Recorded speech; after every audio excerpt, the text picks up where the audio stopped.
Mark, thank you so much. Well, here we are. It's the moment. It's time now for Sky News' third and final poll-based projection by YouGov of this election campaign. And I don't want to delay any longer because we can now reveal that based on this data, here we go, Labour is on course for a landslide majority tomorrow with a majority of, get this, 212 seats. Now, that would be the biggest majority for any single party since 1832. It would break a series of electoral records. So that there, the 212 seats, that's the main headline, but there is loads more data that is being released right now that our Deputy Political Editor, Sam Coates, has been going through all the data. You can take us through the key headlines because, Sam, that is the number that the Conservatives did not want to see on the eve of polling day. That's right, Sophie. This is it. 212 seats majority. That is the projection that YouGov are making about Thursday's general election. And as Sophie says, we are on course to break so many records if this projection turns out to be anything like the result that we get on Friday morning when the votes have been counted. It's bigger, this majority, than anything we've seen in this century and in the last century. You have to go back to the 19th century to see anything like this before. And it suggests, that number suggests, that Rishi Sunak's gamble has failed. The supermajority argument has failed. Look at the history here. You have to go back to 1832 when there was a majority of 224.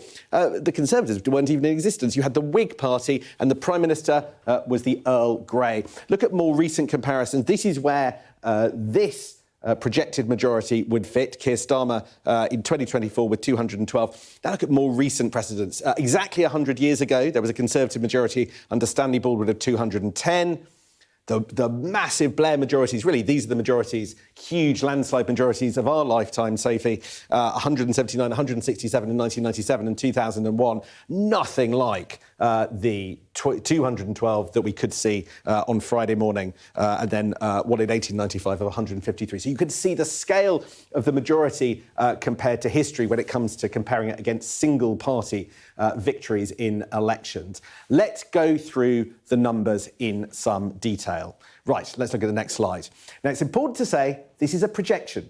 And with any projection, particularly importantly on the one on the eve of a poll, there's a range of uncertainty. There's a margin of error. So the projection, central projection, is 212 seats for the majority. That could be, it could, under these numbers, with this margin of error, mean a majority of something as large as 282 seats, which would be extraordinary. But it could mean a majority as little as 132 seats. Now, I say the words as little as. That is still a stonking majority that would give Sir Keir Starmer complete command of the House of Commons and seemed unimaginable in 2020 when he became leader. It has to be said that there are about 89 seats that are very close to call. So bear that in mind. There is quite a lot of uncertainty in this projection, but all of it, even the least optimistic end for Labour, is a pretty good result for Keir Starmer and a disaster for that man there, Rishi Sunak. Right,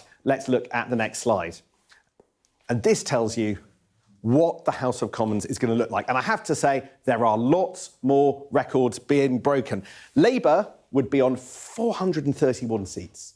That's the biggest in their history. It's up 202 since Boris Johnson and Jeremy Corbyn fought out the 2019 general election. Let's look at another record being broken.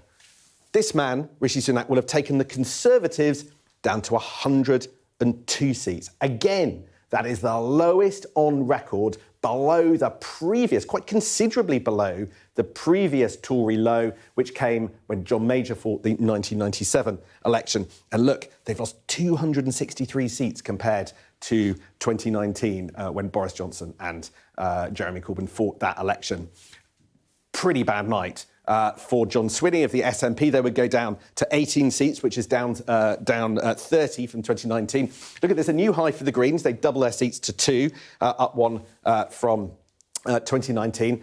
Let me give you some more records. Look at this. One of the big faces of the campaign, Sir Edward Davey, and wow, up 61 seats to 72. That is by my reckoning, about double the wildest dreams of this man last September when he held his party conference. So an incredible result for Ed Davey.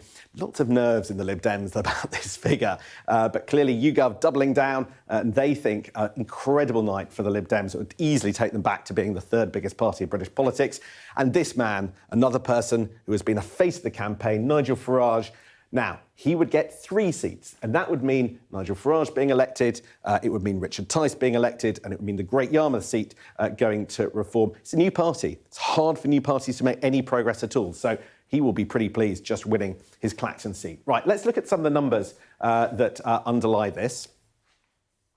And here they are. In fact, this is the range. This is the uncertainty that I was talking about, except in terms of seats.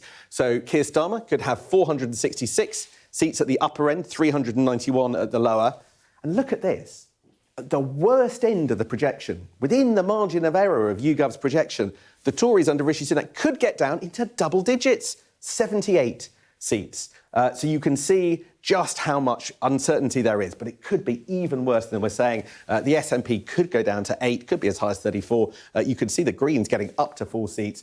Let's just look over the other side so we can see how they do. Ed Davey could be as high as 87, could be as low as 57. Either way, that's record-breaking for that man.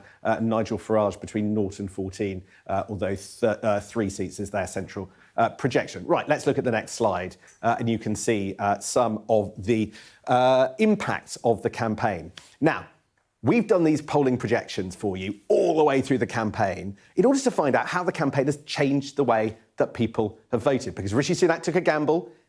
Early election. Has it worked? I mean, goodness, look at this. This is the number of seats that the Conservatives have dropped just in the course of this election, 38. Labour have gone up 9. The Lib Dems have done very well. They've got up 24. SNP up 1 and Reform up 3. So those are the changes since the start of the election campaign. And you can see basically this election campaign with D-Day, with the gambling scandal, has been a disaster for Rishi Sunak.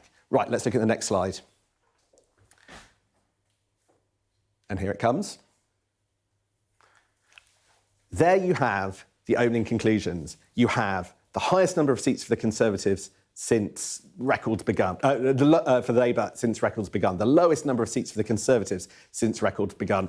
212 majority is the central projection by YouGov for Thursday's general election. You have to go back into the 19th century to the Great Reform Act in order to find anything as big as that. And I just want to give you one more little bit of data before we pause.